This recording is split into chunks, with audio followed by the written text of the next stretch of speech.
নমস্কাৰ মই ডক্টৰ দেৱজিৎ বেছ consultant neurologist kidney hospital Sonapur Guwahati so মই আজি এই ভিডিঅ'টোৰ দ্বাৰা পুৰুষৰ হীৰাৰ বেমাৰৰ বিষয়ে অকমান মই ক'বলৈ ওলাইছো সো পুৰুষৰ হীৰাৰ বেমাৰ কি কাৰণ আমি ওপিডিত যেতিয়া বহুত সময়ত পুৰুষ আহি পেলাই আমাক পুৰুষ এজনে আহি পেলাই পেশেন্ট এজনে আহি আমাক কয় যে মোৰ হীৰাৰ বেমাৰ হৈছে সো হীৰাৰ বেমাৰ যেটো এটা ভেগ টাৰ্ম হয় যেটো জেনেৰেল পাব্লিকৰ ওচৰত এটা হীৰাৰ বেমাৰ বুলি এটা যেটো প্ৰচলিত হৈ আছে এটো মানে কি হয় বা কি হীৰাৰ বেমাৰ বুলি আমাৰ ওচৰত আহে মই ক'বলৈ ওলাইছো সো হীৰাৰ বেমাৰ বুলি ক'বলৈ হলে আমি চাৰিটা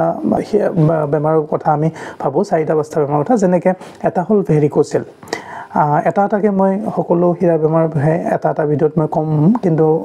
কি হ'ব পাৰে মই জনাই আছো যে এটা হল ভেৰিকোচিল হ'ব পাৰে যেটো হীৰাৰ তেজৰ নলীবিলাক মানে টেষ্টিছৰ আমাৰ যেটো জনাংগ থাকে পুৰুষৰ টেষ্টিছৰ তেজৰ নলীবিলাক মোটা হৈ যায় হেতু ভেৰিকোচিল বুলি কয় সো হেতু এটা হীৰাৰ বেমাৰ হ'ব পাৰে দুই নম্বৰ হাইড্ৰোচিল যেটো টেষ্টিছৰ কিছুমান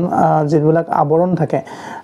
যেনেকৈ ছাল থাকে সেই টেষ্টিছৰ ছালৰ মাজত পানী জমা হয় হেতু হাইড্ৰোচিল বুলি কয় হেতু এটা হীৰাৰ বেমাৰ হ'ব পাৰে তাৰ পিছত হাৰ্নিয়া বেমাৰ লৈ পেলাই আহে কেতিয়াবা পুৰুষৰ যেটো আমাৰ মাংসপেশী যদি তলৰ মাংসপেশীখিনি উইক থাকে তেতিয়া ভিতৰৰ অংশ কিছুমান বাহিৰলৈ আহিব পাৰে হেতু আৰু তলৰ অংশখিনি আমাৰ ফুলি যায় হেতু হাৰ্নিয়া বুলি কোৱা যায় আৰু হাৰ্নিয়াৰ প্ৰবলেমৰ কাৰণেও হীৰাৰ প্ৰবলেমলৈ আমাৰ ওচৰত আহিব পাৰে নাইবা কেতিয়াবা টেষ্টিছত যদি আমাৰ ইনফেকচন হয় তেতিয়া আমি অৰ্কাইটিছ বুলি কওঁ ইনফেকচন হলে বিষ হ'ব পাৰে তেতিয়াও হীৰাৰ বেমাৰ হিচাপে আহিব পাৰে নাইবা এপিডেৰ্মেল সিস্ট বুলি এটা কন্ডিশন আছে য'ত টেষ্টিছৰ সিমেন বাহিত কৰা নলীডাল যেডাল আছে তাৰে এপিডেৰ্মিছ বুলি এটা অংশ আছে তাতে বিজুলা বস্তু কেতিয়াবা জমা হয় তেতিয়াও আমি এপিডেৰ্মেল সিস্ট বুলি কয় আমাৰ মেডিকেল টাৰ্মত আৰু এজন জেনেৰেল পেশেন্ট এজন আহিলে কেতিয়াবা হীৰাৰ বেমাৰ বুলি আমাৰ ওচৰত আহে সো আমি এটাকে ডিসকাস কৰিম হীৰাৰ বেমাৰ লৈ পেলাই সো প্ৰথমতে আমি ডিসকাস কৰিম ভেৰিকোচিল বুলি যেটো সমস্যা আছে হেতুৰ ওপৰত আৰু নেক্সট ভিডিও বিলাকত এটাকে আমি বাকি বিলাক ডিসকাস কৰিম সো ভেৰিকোচিল কি হয় ভেৰিকোচিলটো হল আমাৰ যেটো টেষ্টিছ থাকে পুৰুষৰ জনাংগ টেষ্টিছৰ যিবিলাক তেজ চলাচল হোৱা তেজৰ নলী আৰ্টেৰি আৰু ভেইনছ বুলি কয় তাৰে যিবিলাক ভেইনছ থাকে ভেইনছ বিলাকৰ এটা নিৰ্দিষ্ট মানে বহল থাকে নিৰ্দিষ্ট ডায়ামিটাৰ থাকে তাতকে যদি ডায়ামিটাৰটো ইনক্ৰিজ হৈ যায় মানে তেজৰ নলীবিলাক বহল হৈ যায় বা ফুলি যায় হেতুকে ভেৰিকোচিল বুলি কোৱা যায় সো ভেৰিকোচিল যদি বহুত কমন হয় একচুয়ালি যদি আমি কোনো প্ৰবলেম নোহোৱাকৈ এজন পুৰুষৰ 20 পৰা 60 বছৰৰ ভিতৰত এজন পুৰুষৰ যদি এনে আমি আল্ট্ৰাসাউন্ড কৰো গ্ৰেড 1 বা গ্ৰেড 2 ভেৰিকোচিল almost 70 to 80% দৰে আমি পাব পাৰো যত কোনো সিম্পটমস নাথাকে কিন্তু কেতিয়াবা মানে ভেৰিকোচিলৰ কাৰণে আমাক তাতে ডক্টৰৰ ওচৰত আহিব লগা হয় সো কি সমস্যা হ'ব পাৰে ভেৰিকোচিল হলে সো হেতু ক'ব বিচাৰিছো সো ভেৰিকোচিলত ভুগা ৰোগী এজন প্ৰথমতে হ'ব পাৰে যে টেষ্টিছত বা তলৰ অংশখিনিত বিষ হ'ব পাৰে যেনেকৈ বিষটো ইউজুৱেলি এনেকুৱা হয় যে টনাটনি কৰা বিষ বা অকনমান ফুলা ভাব এটা আহিব পাৰে যেন ফুলি গৈছে খোজ কাঢ়িলে বেছি ফুলি যায় আকৌ শুই দিলে ফুলাটো কমি যায় নাইবা বিষটোও কমি যায় তেনেকুৱা ধৰণৰ সিম্পটমস লৈ আমাৰ ওচৰত আহিব পাৰে দুই নম্বৰতে এনেকুৱা হ'ব পাৰে যে ফুলাৰ লগতে বা বিষৰ লগতে টেষ্টিছৰ সাইজটো সৰু হৈ যাব পাৰে যিফালে ভেৰিকোচিল থাকে হিফালে যেহেতু টেষ্টিছটো ভেইন বিলাক মোটা হৈ যোৱাৰ কাৰণে তেজবিলাক চলাচল বিলাক অলপমান কমি যায় সেই কাৰণে টেষ্টিছটো গৰম হৈ যায় আৰু গৰম হোৱাৰ কাৰণে কেতিয়াবা টেষ্টিছৰ সাইজ বিলাক সৰু হৈ যাব পাৰে তো তেনেকুৱা ক্ষেত্ৰত আমি ভেৰিকোচিল বুলি আমি ভেৰিকোচিলৰ কাৰণে হ'ব পাৰে বুলি আমি ভাবো সো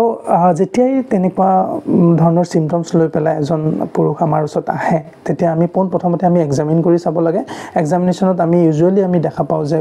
যিবিলাক ভেইনছ থাকে সেইবিলাক ফুলা থাকে এক্সামিনেশনৰ সময়তে আমি বহুত সময়ত আমি গম পাও আৰু তাৰ পিছত এখন আল্ট্ৰাসাউন্ড কৰি পেলাই মানে আমি ডিটাৰমাইন কৰো যে কিমান ভেইনছ বিলাক ফুলা আছে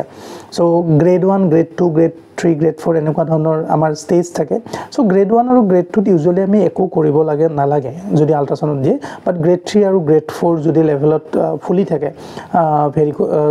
ভেইনছ বিলাক নাইবা গ্ৰেড 3 গ্ৰেড 4 লগতে যদি টেস্টিছৰ সাইজ বিলাক যদি সৰু হৈ যায়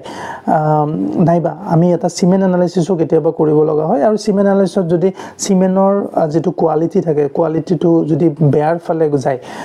তেতিয়া হলে আমি হেতু অলপমান গুৰুত্ব সহকাৰে লব লগা পৰিস্থিতি হয়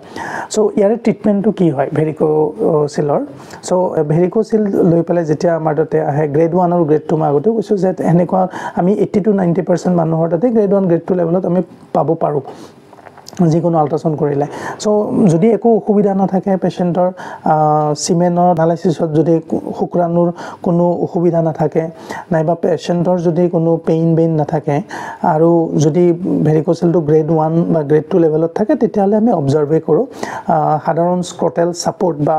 টেস্টিছটো মানে সাপোৰ্টত ৰখাৰ কাৰণে এটা স্ক্ৰটেল সাপোৰ্ট বুলি এটা বেন্ডেজ পায় হেতু এপ্লাই কৰিব পাৰে বেছিকে থিয় হৈ থকা কাম নাইবা ভাৰী বস্তু উঠোৱা কামবিলাক কৰিব নালাগে তেনেকুৱা ফুলি থাকিলে সো তেনেকৈ বহুত সংখ্যক ৰোগীৰ ভালে থাকে যদি হে আমি দেখো যে ভেৰিকোচিল প্ৰবলেমটোৰ কাৰণে বা ভেইনছ বিলাক ফুলি যোৱাৰ কাৰণে যদি টেস্টিছৰ সাইজ বিলাক সৰু হৈ গৈছে সিমেন বা শুক্ৰাণু সিমেন এনালাইসিসত যদি শুক্ৰাণুৰ মানে যেটো কোৱালিটি থাকে হেতু বেয়া হৈ গৈছে নাইবা পেশেন্টৰ যদি বহুত বিগ সিক বা তেনেকুৱা ধৰণৰ হৈ থাকে তেতিয়া হলে আমি ভেৰিকোচিলৰ যিবিলাক বহল হৈ যোৱা তেজৰ নলীবিলাক থাকে সেইবিলাক অপাৰেচন কৰি পেলাই বান্ধি দিব লগা হয় হেতু আমি লেপাৰস্কপি পদ্ধতিত কৰা যায় নাইবা মাইক্ৰো সাৰ্জিক্যাল আমি লেন্স লগাই আইডেন্টিফাই কৰি পেলাই কৰিব লগা হয় নাইবা ওপেন সাৰ্জাৰি বা যিকোনো পদ্ধতিত এই তিনটা বিভাগত আমি অপাৰেচন কৰিব পাৰো সো তেনেকুৱা কৰাৰ অপাৰেচন কৰিলে ইউজুৱেলি হেই বহল হৈ যোৱা ভেইনছ বিলাক ইউজুৱেলি ভাল হৈ যায় আৰু যিখিনি সমস্যা থাকে হেখিনি ইউজুৱেলি ভাল হৈ যায় বাট মই এটো ক'ব বিচাৰিছো more than 90% মানুহৰ ভেৰিকোচিল যেটো থাকে আল্ট্ৰাসাউন্ডত ওলাই তাৰ ইউজুৱেলি একো ট্ৰিটমেন্টৰ ইউজুৱেলি দৰকাৰ নহয় more than 90% বা 10 জনৰ ভিতৰত 9 জন ৰোগীৰ নেলাগে 10 জনৰ ভিতৰত এজন ৰোগীৰ কেতিয়াবা কিছুমান এনেকুৱা অপাৰেচন কৰিব লগা হ'ব পাৰে সো ভেৰিকোচিল হলে ভয় খাব নালাগে এইখিনি কথাৰ দ্বাৰা মই ভাবো যে বহুত সংখ্যক ৰোগীয়ে গম পাব কি হয় বেমাৰটো আৰু কিবা যদি জানিব লগা থাকে ওচৰৰ ইউৰলজিষ্ট এজনৰ লগত কথা পাতি ল'ব পাৰে ধন্যবাদ